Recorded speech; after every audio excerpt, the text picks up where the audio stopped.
Y nos vamos con un invitado muy especial, el ex candidato por Salvación Nacional, Enrique Gómez Martínez. Doctor Gómez Martínez, muy buenos días. Doctor Fernando, buenos días, ¿cómo está? Un gran saludo a la mesa de trabajo y a toda su audiencia. Bueno, doctor Gómez Martínez, dicen que la tendencia del voto en blanco está creciendo. Yo le quiero preguntar, ¿dónde en la Constitución Nacional está previsto que la gente puede votar en blanco en esas próximas elecciones? Porque la Constitución dice tajantemente que habrá una segunda vuelta con los dos candidatos de más alta votación, no con los dos candidatos más el voto en blanco. No lo dice la Constitución. Eso es un prevaricato. ¿Quién lo está cometiendo y por qué? Doctor Gómez Martínez, ¿no es parte de la campaña de Petro? Pues mi entendimiento es que los tarjetones ya están hechos así y que básicamente lo que se diga en relación con las decisiones que toma el registrador como administrador de las elecciones o el CNE como máximo ente rector de la rama electoral del poder público, pues todo es indiferente, porque esto es un diálogo de sordos. Nosotros lo hemos vivido de manera lamentable durante meses, en donde ni el Poder Judicial, ni el Poder Ejecutivo, ni obviamente el registrador Vega, ni el CNE responden por nada de las decisiones que toman. Yo no tengo claridad y no tengo recuerdo si en elecciones anteriores se incluyó o no el voto en blanco. No sé si Fernando ha investigado ese aspecto para la segunda vuelta. Doctor Enrique, doctor Fernando, sabe, he estado en la tarea de investigarlo porque esa es la gran pregunta. ¿Esto ha ocurrido antes? Y me encuentro que sí. Me encuentro que sí había ocurrido antes y pareciera que es doctrina de los señores del Consejo Nacional Electoral que le dan vida a un asunto que es totalmente vacío en lo jurídico. Lo veo en la segunda vuelta para presidente entre Andrés Pastrana y Horacio Serpa. Lo veo también después entre Oscar Iván Zuluaga y el expresidente Juan Manuel Santos. Lo veo también en la elección pasada de 2018 entre Petro y el presidente Iván Duque. En estas que acabo de mencionar, que son las que he logrado recopilar a través de los archivos de internet, encuentro que el voto en blanco ha estado presente en los formatos de los tarjetones, a pesar de lo que dice y que ha explicado el doctor Fernando Londoño en el artículo 190 de la Constitución, y también lo que uno puede sacar en claro de cuanto al proceso electoral en segunda vuelta en Colombia, porque no sé si la gente lo ha tomado en cuenta, doctor Fernando, doctor Enrique, pero es clarísima la Constitución en no mencionar que se debe poner el voto en blanco en el tarjetón en la segunda vuelta. Exactamente estoy buscando el artículo, que es el artículo 258, parágrafo primero, donde explican que el voto en blanco solo tiene validez y puede ser tomado en cuenta en la primera vuelta, pero no dice nada de que en la segunda sea necesario utilizar el voto en blanco o que tenga alguna validez jurídica, que ya lo ha explicado inclusive el mismo Consejo Nacional Electoral. No tiene validez jurídica, pero lo proponen y lo han hecho así, ya ustedes han visto, desde tiempo atrás. Porque es que no tengo las normas a mi disposición, pero hay una muy especial sobre la costumbre jurídica, y es que la costumbre jurídica crea derecho, pero nunca, nunca crea derecho una costumbre jurídica ilegal. Revíselo, Demar, está por los lados de la ley 153 de 1887, en los temas relativos a la interpretación de las leyes y a la costumbre como fuente formal del derecho. No lo tengo a mi disposición, pero pues lo enseñé tantos años que no tengo ninguna duda. Doctor Enrique Gómez Martínez, uno no puede dar su brazo a torcer. Si estos señores están prevaricando, hay que denunciarlos por prevaricato. Están poniendo un voto que no está previsto en la Constitución Nacional para quitarle votos a Rodolfo Hernández. Eso tiene un propósito, como tenían un propósito hacer las cosas que le hicieron a usted para que Salvación Nacional no fuera un participante activo y eficaz en las pasadas elecciones, ¿o no? La autoridad mete baza en el proceso electoral, en el diseño. Son cosas sutiles, pero como usted dice, puede ser muy relevante en una elección que se anuncia pues bastante apretada entre Rodolfo Hernández y Gustavo Petro. la tendencia del voto en blanco a mí no me sorprende tanto. Me parece además que si se afirma algo es que la política no se trata de sumar encuestas.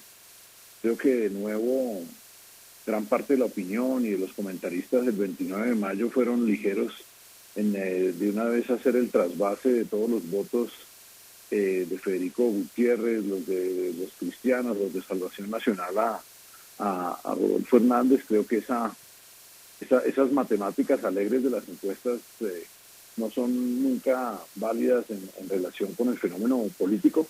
Yo creo que es un proceso transitorio. La gente que había tomado una opción diferente, pero con Federico y otros candidatos en la elección, pues tomó esa decisión en el marco de su libertad personal y por algún tipo de razón. Entonces no necesariamente todo es endosable en política, pero yo creo que en la medida en que el país se va dando cuenta de cómo Petro está invitando a la desobediencia civil, a la insurrección armada, en el caso de que no gane las elecciones, pues el ciudadano de bien se va a ir dando cuenta realmente del talante antidemocrático de esa opción. Para muchos votantes, el voto en blanco es una posición moral, porque rechazan ciertos puntos de agenda de Rodolfo Hernández, y a ellos yo les invito a pensar que los valores también tienen una jerarquía. En el mundo axiológico hay valores que tienen más importancia que otros, y hay valores que en su circunstancia cobran más relevancia, como es en este caso la preservación del entorno democrático. Está por encima de cualquiera sea nuestra visión de sociedad y nuestra estructura de valores individuales. Y mi llamado a aquellos que siguen pensando en el voto en blanco es precisamente a que antepongan el bien común a la satisfacción moral individual y tomen una acción positiva en defensa de la democracia, que si es solo esa razón por la que se debe apoyar a Hernández, pues es una razón poderosa, porque claramente la alternativa al pacto histórico sí implica una estructura casi que garantizada de la institucionalidad democrática y un perjuicio permanente para el futuro del país. Por eso mi llamado es a todos aquellos que están dudosos, que prefieren esa opción que no tiene valor jurídico, que no, como usted bien dice, ni siquiera debiera estar a consideración de los ciudadanos, es que abandonen esa postura de satisfacción personal y piensen en el bien superior, que es el bien común, el bien colectivo de preservar la democracia. Doctor Gómez Martínez, los particulares pueden hacer lo que les venga en gana siempre que no esté expresamente prohibido.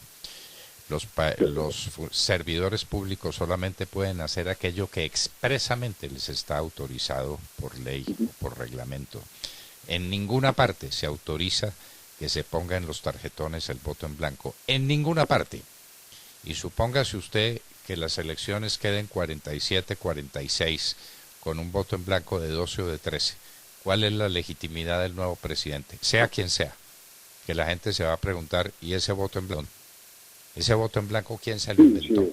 ¿Ese voto en blanco de dónde salió? ¿Vamos a elegir presidente con una conducta antijurídica? Antijurídica, porque la Constitución... Sobre todo que va a tener efectos políticos, doctor Fernando. Cuando una de las partes en el juego democrático no quiere reconocer las reglas y desconoce el resultado, pues cualquier excusa va a ser buena. Y como usted lo dice, debiera imprimirse un tarjetón de acuerdo a lo posible desde el punto de vista legal y normativo, y no abrir el espacio o bien a demandas malintencionadas o bien a la insurrección política y en las calles que está invocando Petro.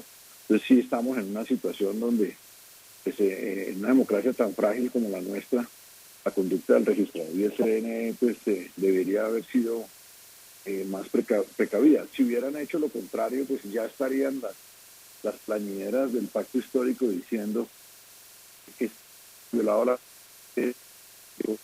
no puede aplicar en este caso, y menos a un tema administrativo. Entonces vamos a terminar en una leguleyada, como toda la no, dígame, termina en una leguleyada. Dígame cuál es la norma que autoriza el voto en blanco. Yo le vuelvo a leer. Si ningún candidato obtiene dicha mayoría, se celebrará una nueva votación que tendrá lugar 3 semanas más tarde en la que solo participarán los dos candidatos que hubieran obtenido las más altas votaciones, no los dos candidatos más el voto en blanco, porque el voto en blanco puede ser el determinante. En todas las encuestas que han salido hasta ahora, el voto en blanco es determinante. Sí. En cualquier sentido que sea, a favor del uno o a favor del otro, el voto en blanco es el que va a ser presidente de la República. Eso no puede ser. Eso no puede ser. Porque es contrario a la Constitución Nacional y porque es un delito de prevaricato. La pregunta es quién lo cometió. Si el registrador o el Consejo Nacional Electoral o ambos, para hacer moñona y meterlos a todos a la cárcel de una vez. Porque es lo que corresponde. Se trata de una violación flagrante de la Constitución Nacional.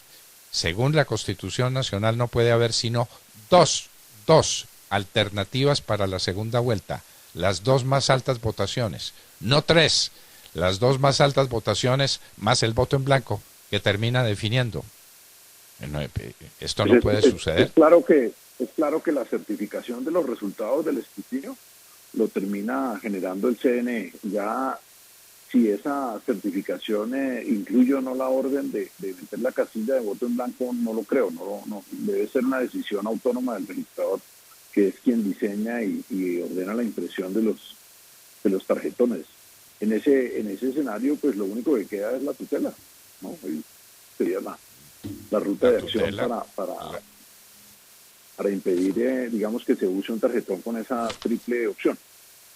La tutela y la acción por la denuncia penal por prevaricato, que es la conducta en la que incurre un servidor público cuando profiere una resolución, dictamen o concepto manifiestamente contrario a la ley. La resolución, la conducta en la que incurre un servidor público cuando profiere una resolución, dictamen o concepto manifiestamente contrario a la ley. Eso es un prevaricato. De manera que quien hizo el tarjetón con tres alternativas y no con dos, cometió un delito de prevaricato. Delito de prevaricato que va a tener una consecuencia enorme, sea cualquiera el ganador. Es que no estamos diciendo que si gana Petro, entonces en ese caso Hernández tendría razón, pero si gana Hernández no tendría razón, no, cualquiera de los dos. Si el voto en blanco definiría en un sentido o en otro, eso es contrario a la Constitución Nacional y es un delito de prevaricato, doctor Gómez Martínez. ¿Qué argumento tenemos en contra?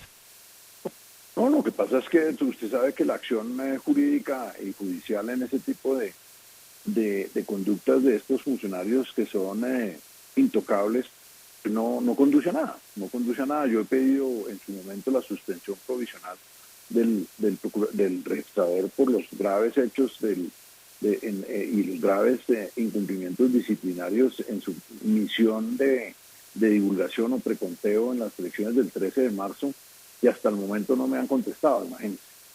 La procuradora no ha guardado silencio en relación con la solicitud. Entonces nos quedamos en ese mundo formal de un derecho formal donde los términos y las prioridades sociales no se tienen en cuenta ni por los jueces ni por los responsables disciplinarios, y los funcionarios ahí, y el registrador ahí, y el Consejo Nacional ahí, y esa posibilidad de imputar conductas como la que usted señala de tipo penal, pues imagínese si cae en manos del señor Barbosa, que es tan amigo y contertulio del registrador, pues eso y nada es lo mismo, es un saludo a la bandera. Me parece que sin perjuicio de la imputación penal debe hacerse la tutela, debe pedirse que se impida un perjuicio para la democracia colombiana a través de la inclusión de la opción en blanco, que no está prevista precisamente en la norma positiva y en la Constitución.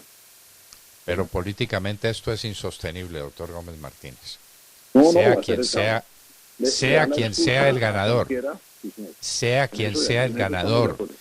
si el voto en blanco pudiera pudiera determinar que la balanza se vaya en un sentido o en otro, eso es una violación manifiesta de la Constitución Nacional, es un delito de prevaricato y el nuevo gobierno no tiene ninguna legitimidad. No la tiene, porque no tiene la mayoría de los votos. porque tiene la mayoría del voto con respecto a uno, pero quedan unos votos en blanco flotando en el aire que no tienen respaldo constitucional, no tienen respaldo legal, sino que esa ha sido la costumbre. Usted sabe muy bien que una mala costumbre no constituye derecho. No puede ser. Si eso se ha hecho muchas veces, se ha hecho muchas veces, las que quieran, pero mala costumbre no constituye derecho. ¿Ya encontró la norma de Mar que le pedí que me buscara? Aquí sigo en ello, doctor Fernando, revisando la ley 153 del 15 de agosto del 87. Estoy en ello. Bueno, revísela y revise las normas del Código Civil a propósito de la costumbre. Una mala costumbre no hace ley. La costumbre es fuente formal del derecho, pero cuando es contraria a la ley, no constituye derecho. Doctor Enrique Gómez Martínez, estamos pues en esta situación. Este es el mundo de Perogrullo. Este es el mundo de no te lo puedo creer. La Constitución Nacional violentada va a ser fuente de una candidatura triunfante que no va a ser triunfante, sino medio triunfante. Va a estar muy difícil y como le digo, ante la postura ya ratificada de desconocer los resultados por parte de Gustavo Petro, pues se abre toda suerte de espacios para la inestabilidad jurídica. Es lamentable que la democracia esté dependiendo de un inciso o terminemos de nuevo en la Corte Constitucional eligiendo presidente, cosa que sería el colmo de los colmos. Pues eso es lo que va a pasar. Eso es lo que va a pasar. Porque entonces, a ver, interpréteme el voto en blanco, que no está previsto para la segunda vuelta. Olvídese de la primera, y que en la primera lo que pasó, pasó. Quedaron esos dos candidatos y no dos candidatos más el voto en blanco. No, y tiene lógica porque el balotaje es el resultado de la baraja de primeras opciones, entre las cuales estaba el voto en blanco, que ya fue derrotado también. Entonces no tendría por qué el voto en blanco tener una segunda opción exactamente, en el balotaje. Porque usted también tendría derecho. El voto blanco, por decir algo, también perdió el 29 de mayo. Claro. No tendría por qué. Es como si alguno de los demás candidatos también lo metieran porque tiene el peinado muy bonito, o porque va bien vestido, entonces lo volvemos a meter. No, ya perdió. Usted también. Incluso el voto en blanco. Usted también tendría derecho a que le pusieran una cuarta casilla con su nombre. ¿Por qué no? ¿Por qué no? Sí. Entonces, solo los dos primeros entran, se violenta con ese diseño del tarjetón. Pues habrá que tomar medidas. Hoy en el curso del día tiene que ser, doctor Fernando, que hagamos las acciones por lo menos constitucionales y posiblemente las penales para tratar de buscar alguna medida de protección que corrija esa decisión ilegal que usted bien referencia. Doctor Enrique Gómez Martínez, candidato presidencial por Salvación Nacional. No le digo ex candidato porque ya no se sabe quiénes son los candidatos. Ya no se sabe. No, desde que incluyeron, claro, desde que incluyeron a un tercero, que es el doctor Voto en Blanco, lo pueden incluir a usted también. Doctor Enrique Gómez Martínez. Doctor Fernando, sin falta. Un abrazo. Muchas gracias por estar con nosotros en la hora de la verdad. Muchas gracias a ustedes por seguirnos escuchando. Pronto volveremos con nuestra nota editorial. Ya tenemos las 7 de la mañana, 4 minutos.